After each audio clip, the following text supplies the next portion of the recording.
This is Mobility Insider. I'm your host, Morten Hannesbo, and I welcome you today to Chamonix, speaking on the backdrop of the beautiful mountain Mont Blanc. Today we're going to talk about the Audi Q4 e-tron. This is Audi's most important electrical vehicle, and we're going to take you through some of the strengths and the weaknesses of this vehicle. I will also talk about how this car is in daily use, as well as a long-term perspective on the vehicle, which I've driven for about 8 months now.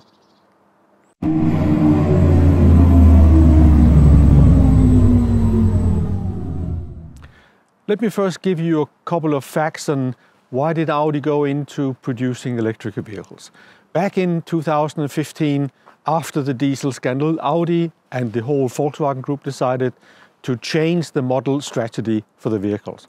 They started developing not only petrol and diesel engines, as they do still, but particularly they went into developing electrical vehicles as we know them today. The first one out was the e-tron, the bigger brother of the Q4, that came out in 2018. Great car, great range, great everything. But of course, it was a big car that is too expensive for most families. So Audi then developed the Q4 together with Volkswagen ID.4 and also the Skoda Enyaq. And this is a result of that cooperation between the three brands. It's developed and built on the MEB platform, which is the common platform for the electrical vehicles of the Volkswagen group. And this is in the Audi shape. Let me talk you through the styling of the car. The styling is mainstream. I think you can say it's yet modern, is also very sporty, but it could also be an Audi as we know them with a diesel or a petrol engine, so there's no big surprise, but executed in the Audi fashion, very sleek, very modern, very strong lines and a powerful expression. I really like the car. It is a beautiful car in my sense, and obviously in this spec, which is the high spec, it does look rather nice. Moving to the front of the vehicle, you see this is an electrical vehicle. The grille is closed because we don't need the cooling for the electrical motors. The grille also has the typical Audi 4 rings, which is very nicely made with and also disguises some of the technology in the cameras. You have the sensors built in. It's a very sleek design in my opinion, and this is where the Q4 is different from the other Q3 and the Q5 in the family of SUVs from Audi. I think the light design is quite interesting.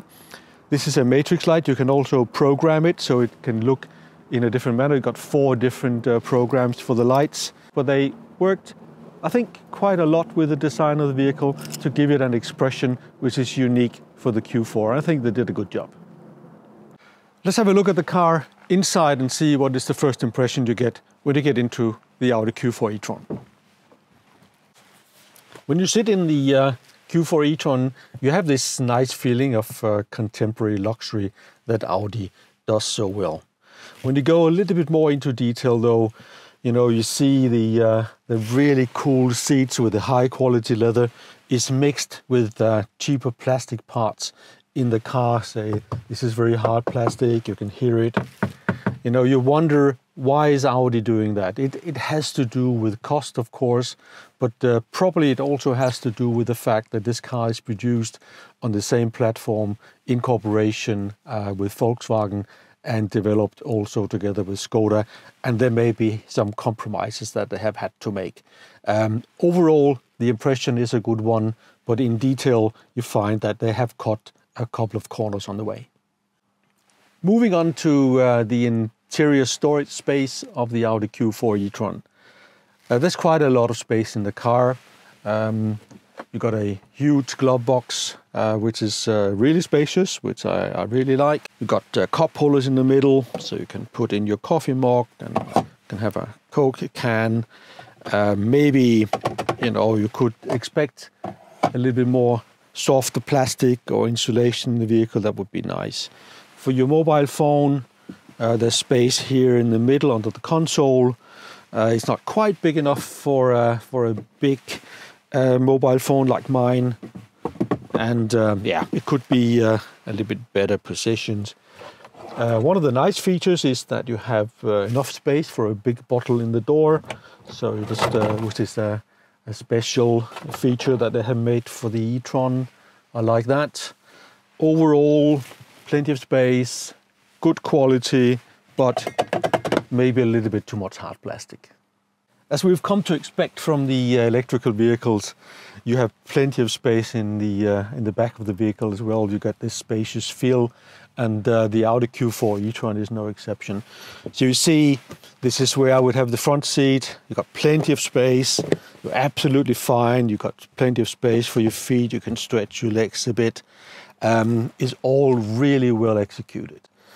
The seats, you have several options. You can have a ski hatch, so you can just open in the middle. These two seats, they both fold, so you have the flexibility of the vehicle. Here you have a nice sunroof that is giving you light from the top, and you have the excellent quality leather that Audi is giving us. One of the benefits of having an electrical vehicle is that you have more space because there's no gearbox, there's no big petrol engine, there's a battery that is hitting the floor. And in the front, actually, you should have enough space to also have a frunk.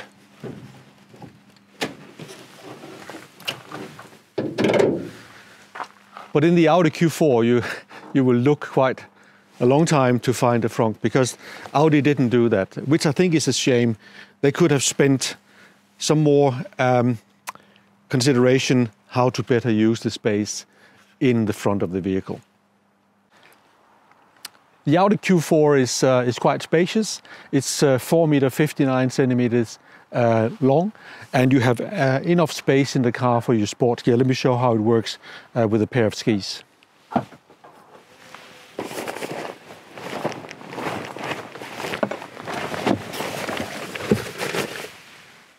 It's very important when you do have skis and other equipment in the car that you use a safety belt to secure them, and you lock it in and safeten it. So in case of an accident or you have to brake, nothing happens.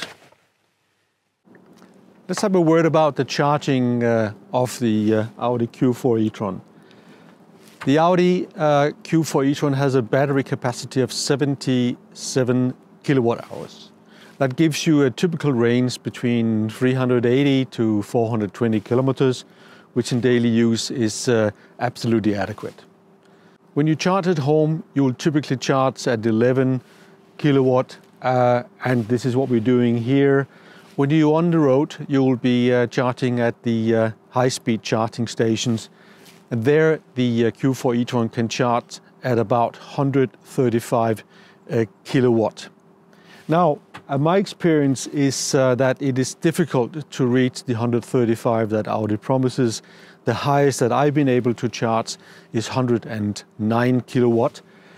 This doesn't mean that the Audi doesn't charge fast. It actually does quite well. So if you go into one of the fast charging stations, I did that last time. I came in with 13% battery capacity charged, and it took 38 minutes to charge from 13% to 80%, which is absolutely competitive in this class.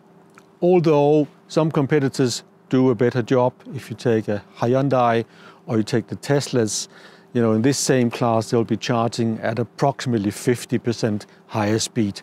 But I would say the compromise is quite good because the Audi Q4 e-tron charges at a very constant high level, but it doesn't reach the peak performance of the competition. There's one feature I would like to show that every Audi Q4 driver should know before they start driving.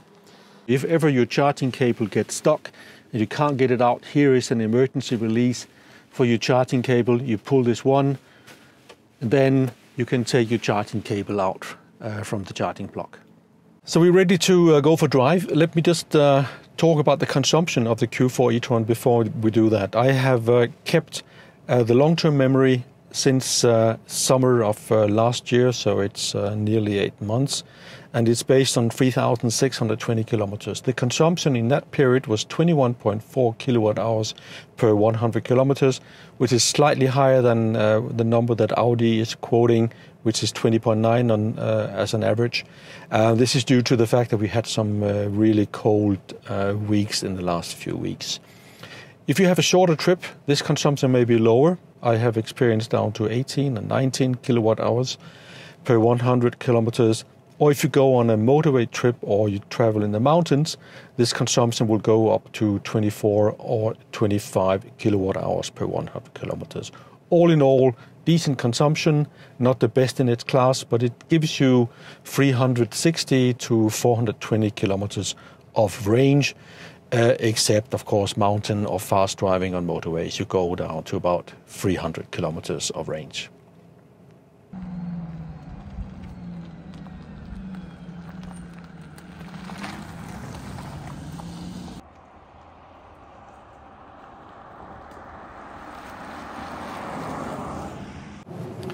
Overall, the concept in the car when you touch the buttons is very good in the Audi.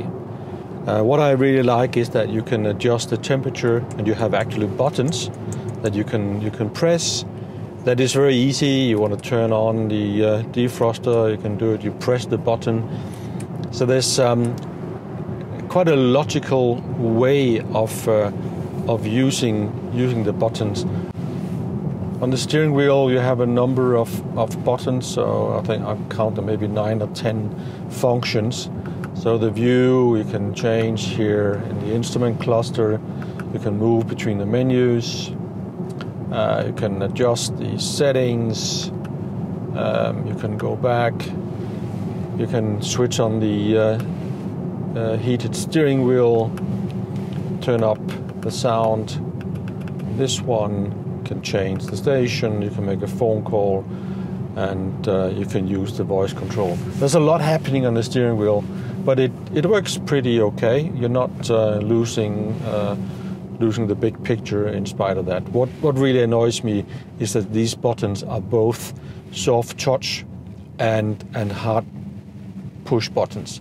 They should just do either or, but if I can choose, I would prefer the push buttons, so you are pushing the button and the function is activated.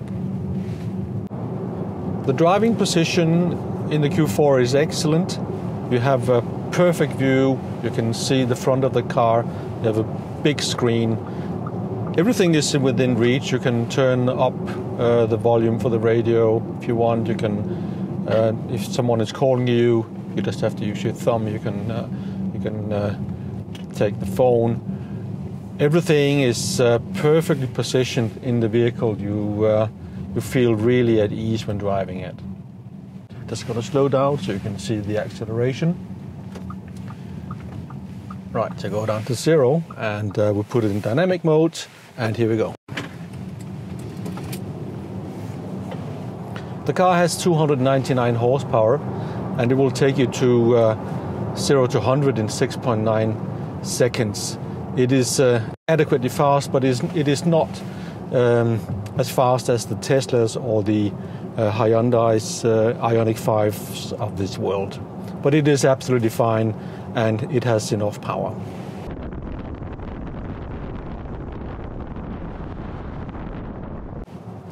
What is extremely nice about the Q4 is the quietness when you drive.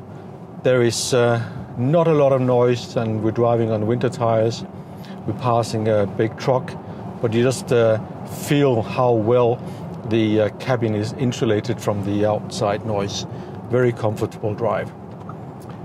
Suspension gives you a feel of a larger car than the car is. This is a mid-size SUV, but you have a feeling that you are driving in a bigger car, like a Q8. Absolutely brilliant. The seats are extremely comfortable. I have taken this car on longer drives several times. You sit in it 3, 4, 5 hours, and you step out of the car and you feel refreshed. That's when you jump into the car. When you drive in these modern cars, it's important as often as possible that you put in the destination in the navigation system. Once you do that, it will manage the charging plan when you go on longer trips.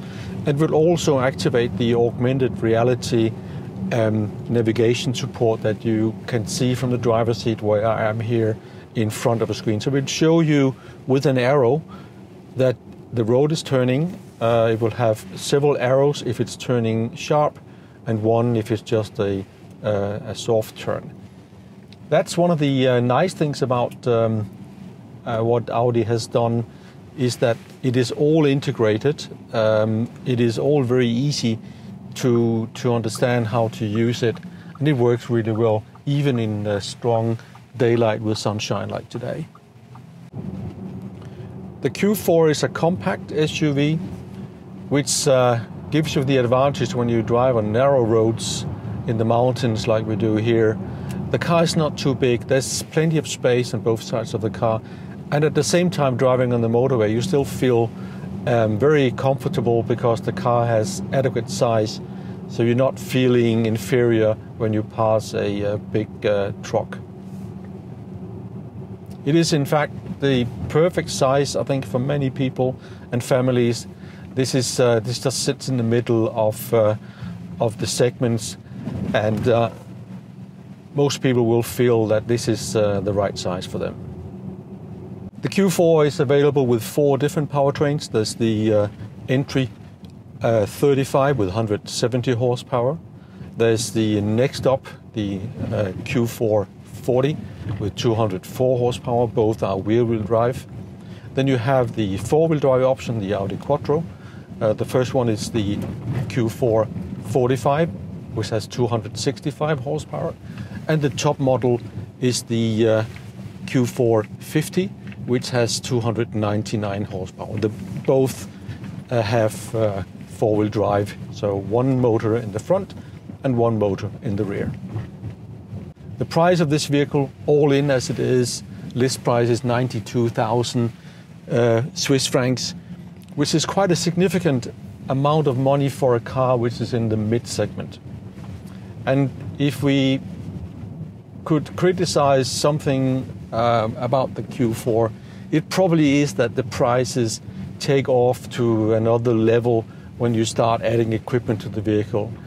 And you have other cars out there that are cheaper than this car, and they still give you technology, power, 4-wheel drive as you want, but you save, 15 to 20,000 Swiss francs compared to the Q4 e-tron. Since the Q4 was launched in 2021, sales have been very strong, but production has been unable to follow that demand. Why is that?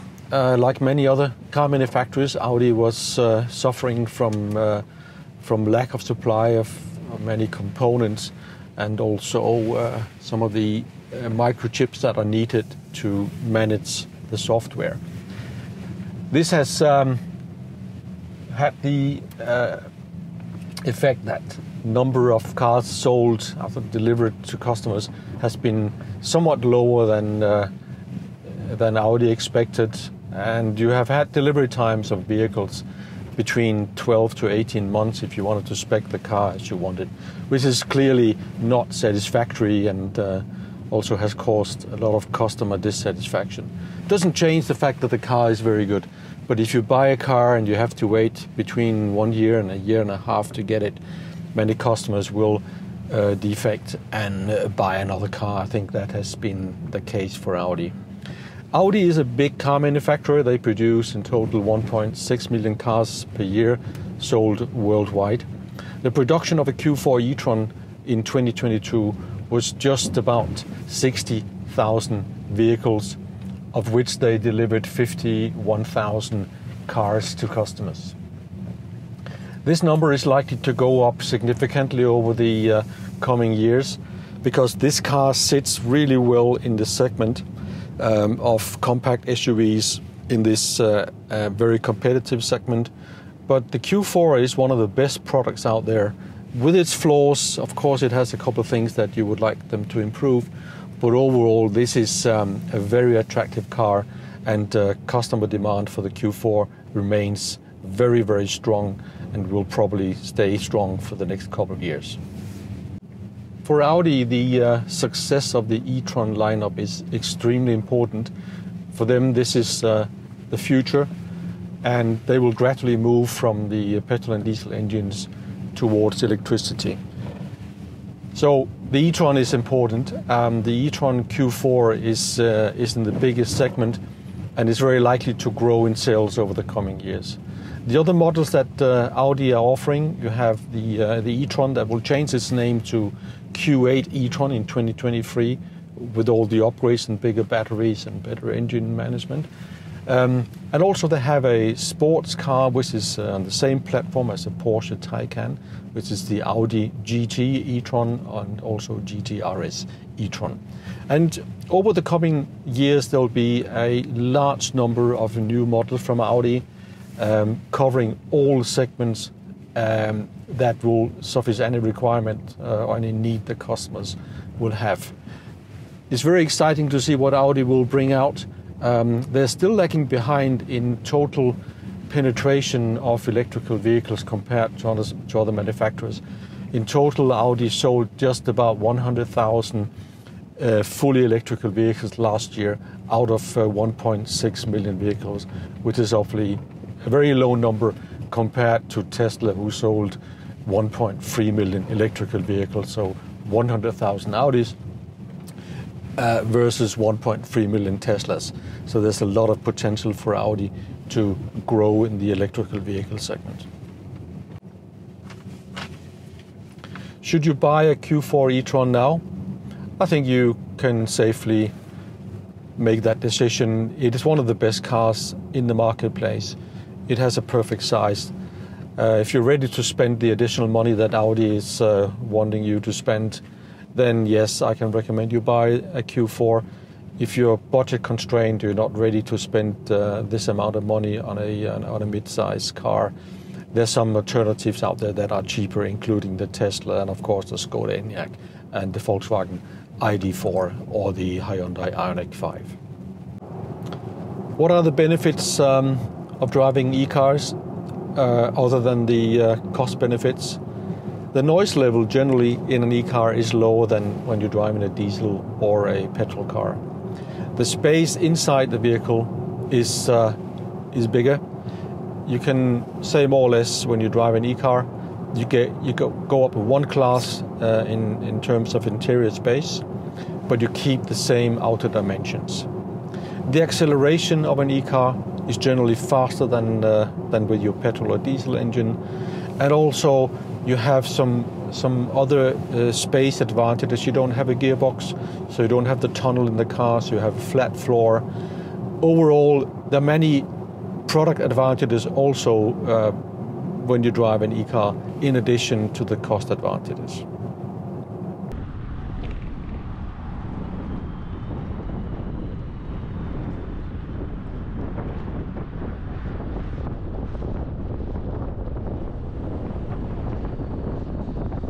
So what is the competition for the Q4? Obviously, you can argue that the competition is also an Audi Q3 or a Volkswagen Tiguan with a diesel or petrol engine. But if you are comparing to the cars with electrical powertrain, the key competition, obviously, the two siblings, the Skoda Enyaq and the Volkswagen ID.4, are head-on competitors of the Q4.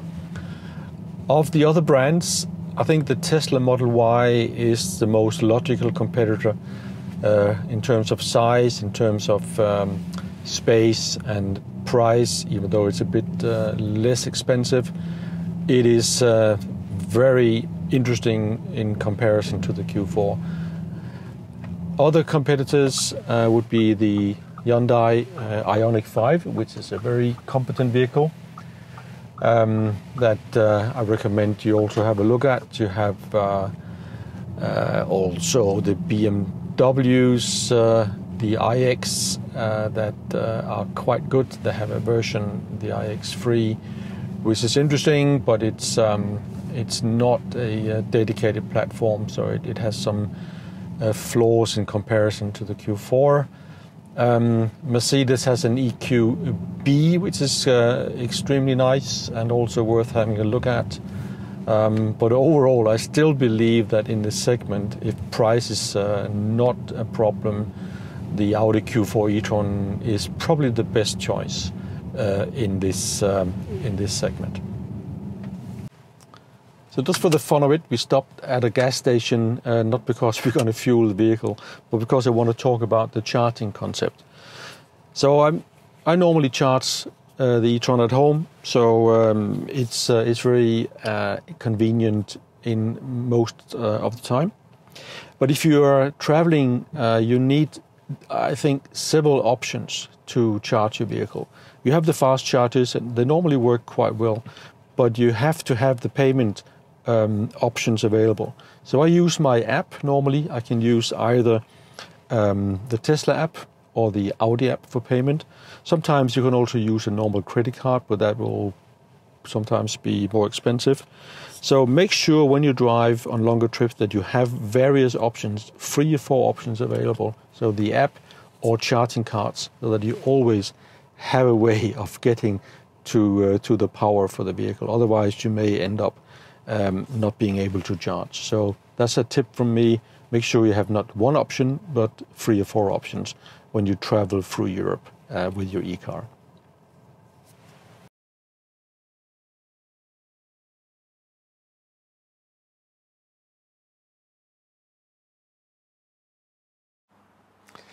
So let's take the Mobility Insider executive summary on the Audi Q4 e-tron.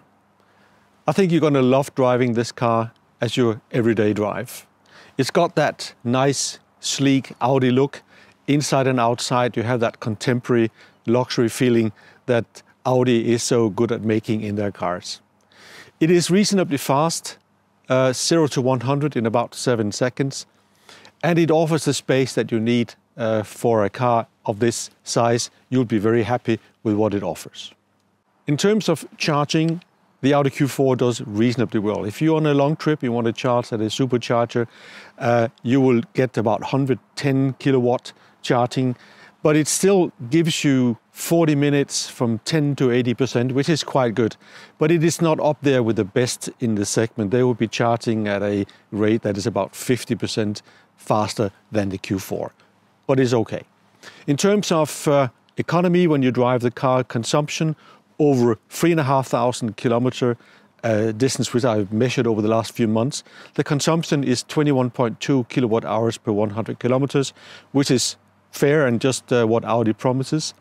If you go on trips on the motorway or you go in the mountains, the consumption will climb up to about 24.5 kilowatt hours per 100 kilometers, which is also reasonable, although not the best in the segment.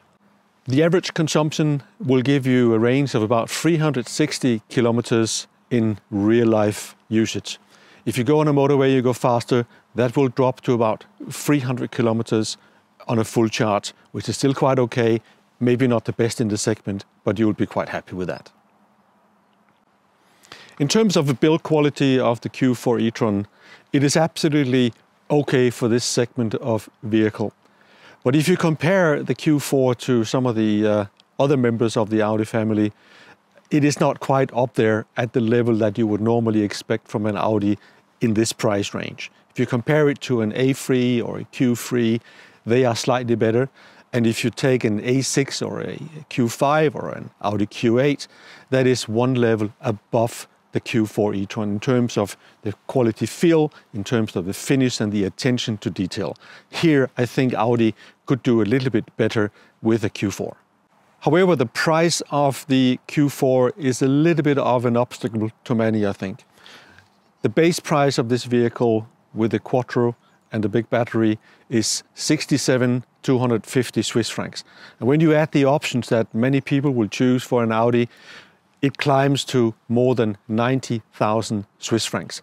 That is an awful lot of money for a car in this segment, even though it is an Audi. And especially so because if you look at the competitive set that is competing head-on with the Audi Q4, you find some really nice cars. You got the Mercedes EQB, you got the BMW iX3, you got the Hyundai Ioniq 5, maybe the Kia EV6, And of course, the class-leading Tesla Model Y are all in this segment.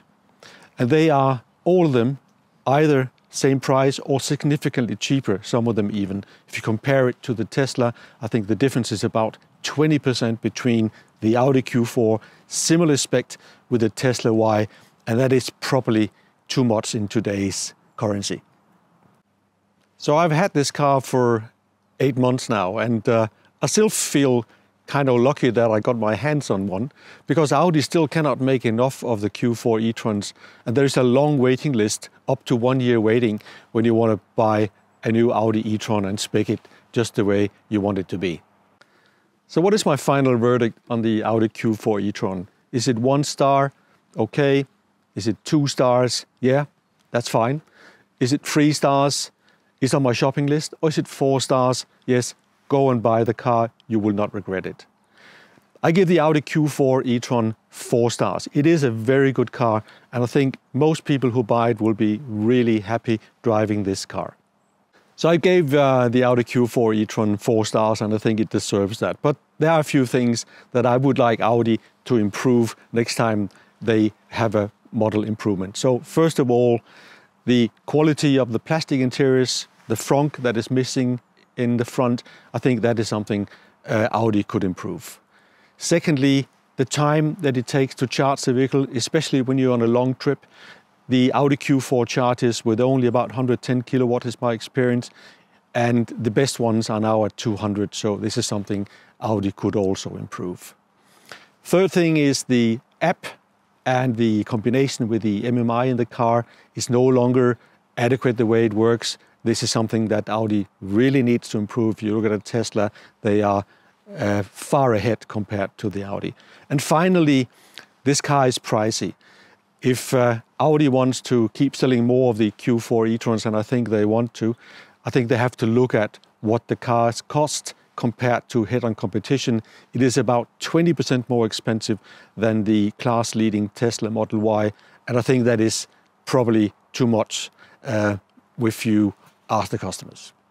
So how do I justify giving the Audi Q4 e-tron 4 stars, even though it has some areas that could be improved? Because it is, in my opinion, still the best car in this segment, and that's why, you know, it's not only on my shopping list, it's also a car that I recommend that you would buy. And this segment is consisting of a number of extremely competent products that you can buy already today. But there's, of course, always potential to be even better, and I think Audi will do that, and I think the whole segment will be better over the next coming years, so there's a lot for you as a customer to look forward to.